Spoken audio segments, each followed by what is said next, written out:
آپ اپنی مخصوص دعا جس کو دعائے بشمک کہتے ہیں جو سریانی زبان میں ہے، آپ نے اس کا بکثرت ذکر فرمایا، جس کے ذکر کی برکت سے ایک تخت نمودار ہوا اور غیب سے آواز آئی کہ اے بدیع الدین احمد، تم اس تخت پر بیٹھ کر سفر کرو کیونکہ یہ تخت ہوا میں اڑنے والا ہے۔ سرکار حضور سیدنا مدار العالمین رضی اللہ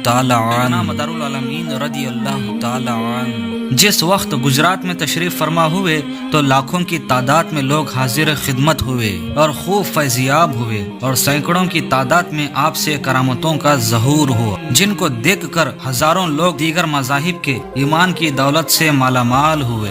آپ اپنی مخصوص دعا جس کو دعائے بشمک کہتے ہیں جو سریانی زبان میں ہے، آپ نے اس کا بکثرت ذکر فرمایا، جس کے ذکر کی برکت سے ایک تخت نمودار ہوا اور غیب سے آواز آئی کہ اے بدیع الدین احمد، تم اس تخت پر بیٹھ کر سفر کرو کیونکہ یہ تخت ہوا میں اڑنے والا ہے، اور اس تخت کو اڑا کر لے جانے والے موکلان دعائے بشمک ہیں، تو تم اس پر سوار ہو کر جہاں چاہو جا سکتے ہو، اور موکلان تمہارے تابع فرمان ہیں۔ پھر تو آپ اس تخت پر سوار ہوتے اور جہاں چاہے وہاں پہنچ جاتے۔ آپ حضور اکرم صلی اللہ علیہ وسلم کا حکم مبارک پا کر تمام مقامات گجرات و دیگر مقامات پر اسی پر بیٹھ کر جاتے اور تبلیغ دین فرماتے، اور آپ کی شہرت دور دراز تک ہونے لگی۔ ایک شخص لاہور سے حج بیت اللہ کے ارادے سے چلا۔ جب وہ شخص گجرات پہنچا تو وہاں سرکار حضور سرکار سید بدیع الدین احمد قطب المدار زندہ شاہ مدار العالمین رضی اللہ تعالی عنہ کا بہت نام سنا، اور لوگوں سے دریافت کرنے پر پتہ چلا کہ وہ بزرگ محترم فلاں مقام پر ہیں۔ لوگوں نے آپ کا نام وہ پتہ معلوم کیا تو معلوم ہوا کہ شیخ محمد لاہوری ہیں، جو اپنے وقت کے عالم اور حافظ ہیں۔ جس وقت حضور سرکار سید بدیع الدین احمد قطب المدار زندہ شاہ مدار العالمین رضی اللہ تعالیٰ عنہ کی بارگاہ میں حاضر ہوئے، حضور نے اپنا نقاب چہرہ مبارک سے ہٹایا ہی تھا کہ جس قدر حاضرین تھے ماں ان کے سب قدموں پر گر پڑے۔ پھر کیا تھا کہ شیخ محمد لاہوری حضور سیدنا مدار العالمین رضی اللہ تعالیٰ عنہ کے عاشق ہو گئے، اور سب مال و اسباب فقراء کو دے دیا اور حلقہ بگوش مداریت ہو گئے۔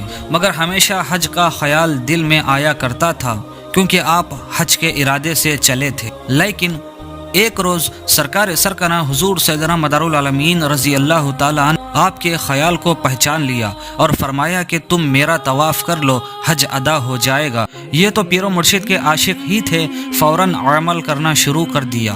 دیکھتے کیا ہی کہ پیر و مرشد سرکار حضرت سید بدیع الدین زندہ شاہ مدار رضی اللہ تعالیٰ عنہ ہے نہیں، خانہ کعبہ ہے، اور میں خانہ کعبہ ہی کا طواف کر رہا ہوں، اور بہت سے لوگ طواف میں مشغول ہیں۔